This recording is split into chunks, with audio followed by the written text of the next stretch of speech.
Honorable Mayor Becker, Excellencies, ladies and gentlemen, it is an honor and a pleasure to join you for this Mayor's Summit against anti-Semitism. A special thanks goes to Mayor Uwe Becker for hosting the event. He has an impressive record of standing up against anti-Semitism and stepping up action against it in Frankfurt. He has also shared his invaluable experience at the Commission's Working Group on Anti-Semitism on Security for Jewish Communities in June 2019. My thanks also goes to Combat Anti-Semitism movement for bringing us together. In the last 2 years, you have managed to bring together state and civil society actors from around the globe and rally them around one common goal: to roll back anti-Semitism and to ensure safety for Jewish communities. The Balkan Forum Against Anti-Semitism, which marked the adoption of the IRA definition by Albania as one of the first Muslim-majority countries, is just one example. Racism in all its forms, including anti-Semitism, is on the rise in several EU member states. On anti-Semitism specifically, according to the overview on anti-Semitism published by the Fundamental Rights Agency in September 2020, more than 3,000 anti-Semitic incidents were recorded across the EU in 2019. It is worth noting that this is for a population that is smaller than 0.5% of the EU population. Given that we know from the survey that underreporting is at 70 to 80%, these figures are only the tip of the iceberg. In any case, one anti-Semitic incident is one too many. Anti-Semitism needs a holistic response, where the European, national and local level work hand in hand. Last December, the EU took a major step forward in the fight against anti-Semitism when the Council adopted a declaration on mainstreaming anti-Semitism across policy areas, ranging from security to areas like education, integration and Holocaust remembrance. You can count on the European Commission to remain committed to fight anti-Semitism. I have personally made it a top priority during my term in office. Anti-Semitism is not only a problem for the Jewish people, it is a problem for the European society as a whole. I am pleased to see concrete actions taken on combating anti-Semitism at national and local level. 15 EU member states are in the process of adoption or have already adopted a national strategy or dedicated actions on combating anti-Semitism. To complement member states' efforts, the European Commission will present a first-ever comprehensive European strategy on combating anti-Semitism and fostering Jewish life at the end of this year. The strategy will complement the Anti-Racism Action Plan from September.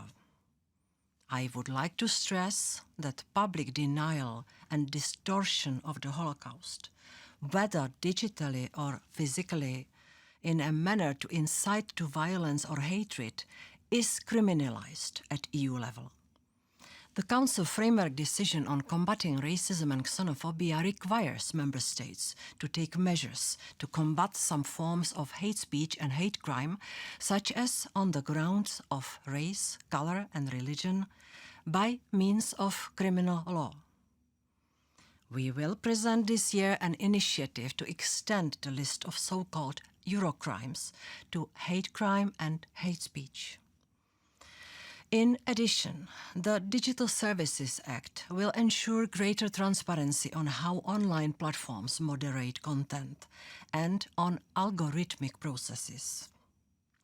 The Code of Conduct on illegal hate speech online also remains crucial to fight online hate speech. It has been a success story since it offered quick improvements while fully respecting fundamental rights and the right to freedom of expression. It is key to ensure that online platforms respect their commitments, also on Holocaust denial and distortion, of which we have seen a worrying rise.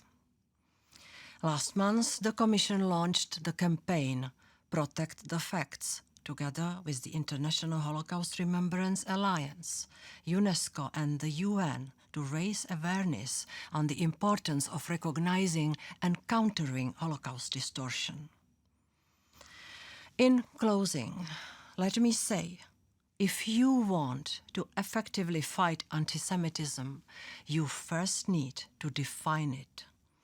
The Commission joined the IHRA as permanent international partner in 2018 and has been using the IHRA working definition of anti-Semitism as a basis for its work in the fight against anti-Semitism since 2017. The definition reflects the victim's perspective. According to the respondents of the 2018 Fundamental Rights Agency survey on anti-Semitism, Israel-related anti-Semitism is the most common form they encounter. It is a useful training tool for police officers, judges, teachers and educators, NGOs, public officials and journalists to recognize anti-Semitism. 18 member states have adopted the IHRA definition of anti-Semitism.